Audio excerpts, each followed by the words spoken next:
नमस्कार मित्रांनो, आज सकाळी सकाळी उठलो आणि गेलो डायरेक्ट नेरे दत्तवाडीला प्लॉट बघायला. कारण प्लॉट घ्यायचा होता मला, घर करायचं आहे ना पुण्यामध्ये, त्यासाठी प्लॉट बघायला गेलो.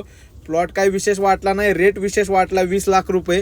सोडून दिला विषय आणि तिथून आलो महागारी येताना आमच्या श्रेयाला नारळ पाणी प्यायचं होतं. मस्तपैकी नारळ पाणी पिलो आणि तिथून गेलो घरी, त्यांना सोडलं. लगेच मला कंपनीतून भाई पिकअप टाकला होता.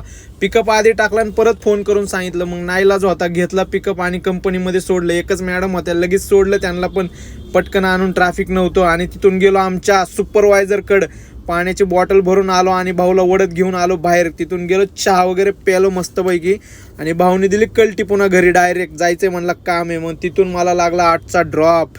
अख्खी कंपनीत मीच असं एकट्याने येड्यासारखं फिरत होतो असं वाटलं मला, कारण एकच गाडी होती कंपनीत.